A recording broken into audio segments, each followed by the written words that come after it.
which takes us to FCC versus Inter Messi FC. FCC gets through Hell is Real in 3 games, while Miami dispatched Nashville in 3 games to get to their first playoff series win in history. You'll never sing that. Miami heavily relying on Messi to carry them through because what else would you do? He had 6 goal contributions in a series where they scored 8 goals. He is ridiculous. It's almost annoying how good he is, and with his buddies around him, he's very tough to stop, especially in a one-off game, right? When you can kind of feel it out and get through and just bunker and pray, that's one thing. But once they score on you and you're going to have to be expansive, they're going to pick you apart, right? Outside of the obvious ones in Miami, for me, I'm watching either Segovia or Allende, whoever they choose to start on the wing there. If by some miracle FCC can contain the Messi monster, I don't think Suarez is going to have too much of an impact.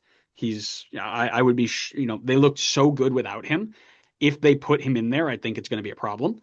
But if they don't, or even if they do and they have to play one of these guys around here, somebody else is going to have to step up and create chances outside of Messi. And those two have been kind of rotating as a cast to assist Messi. So I'd be interested to see if they can do that again. FCC looked shaky and almost felt like they survived barely in Hell is Real, but that's what happens in playoff rivalry games, right? But I just didn't feel super confident with them going into Columbus. And then I watched Brenner play. And Brenner in the last game was their hero, scored the brace to carry them through game 3 and move FCC on. I'm going to keep an eye on him because I think they're going to lean on him a lot. Kevin Denke has been relatively quiet in the playoffs, at least, but Brenner will be the guy that I'm going to watch to see if he can take that step forward and be very, very clinical to give FCC a chance because Nashville showed you can't miss easy chances and not pay the price, right? Nashville had opportunities to go up early and missed. And then Miami came down and dropped 4 on them. Who do you have as your players to watch? I mean, I'm sensing a theme here between the two of us, but I'm going to go for the other striker option here for FCC. I'm going to go for Kevin Dinke. Yeah, I mean, you mentioned him being quiet in the playoffs. He did score the only goal in game one. After that, he was quiet. He played only 45 in the second game against Columbus, and then blanked on the final game there.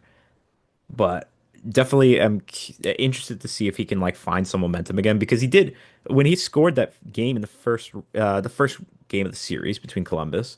That was his third straight game with a goal, at least third straight game. So there was a little bit of momentum there, and I would be curious to see if that's something that he can carry into the next like this next series where, as you mentioned, like they have to be clinical, right? And I think Bernaire would be my one to watch, but you had picked him, so I don't want to double up on it again. But he has to like if the attention is going to shift to Bernaire because he's the one that's in better form, he has to take advantage of that. Find his spaces, be clinical, find opportunities to just work with the team in the build up and all that stuff. Like just if you're not feeling confident in scoring goals, at least manage to make yourself useful in other ways. And then on the Miami side of things, there's only one man to watch, and it's Messi, right? Like he's going to be the sole determining factor, in my opinion, as to how far Miami go in this playoffs. It solely depends on him, in my opinion. If he shuts off and has a bad game, I think Miami are in trouble. But the way he's going right now, it is super, super difficult to stop him. Okay. Yeah, I mean that's the easy one, right? And I won't spoil round 3. I was gonna make a comment, but I won't spoil round 3. It's gonna be great. It's gonna be a great round of games. I think there are a lot of really good ones to watch. And Connor, you only have to watch 4. You don't even need to worry about anything else. You might actually get a chance to watch soccer this week. So I really hope you can do that We'll see. We'll see. I mean, one of them's on a Monday, so I don't know who decided that one. at 10 p.m. Eastern, Yeah. dweebs. Um, we'll work on that as we get on. But thanks everybody for listening. We hope you enjoyed it. Remember, make sure you go follow us Wait, wait, wait, on. hold on. We didn't even predict the last game. Oh, okay. You're right. Who you got?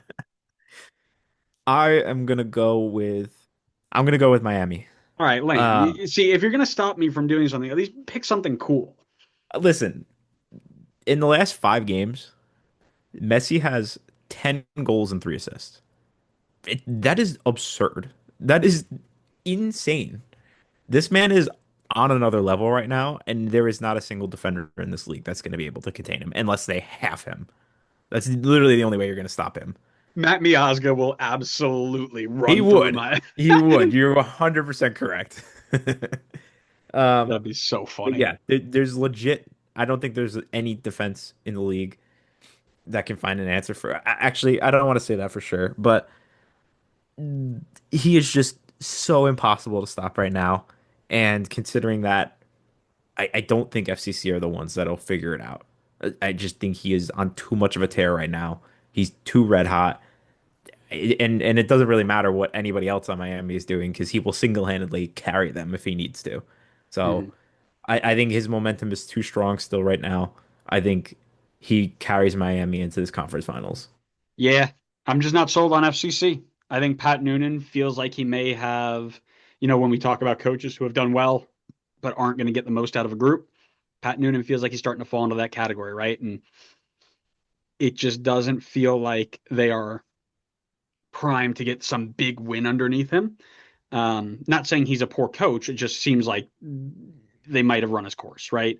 And they usually play with three in the back, which if that right back, be Alvis Powell or whoever, is not going to get back and defend, you're going to let Jordi Alba just have a world of space out there. And you're either going to pull Miles Robinson out 1v1, which is bad, or you're going to allow him, hours of time to pick his head up and find a target. And Jordi Alba's pretty good at doing that. I think Miami's in a groove. Stopping them is going to be tough. And like you, I don't think FCC is up for it. So give me Miami here.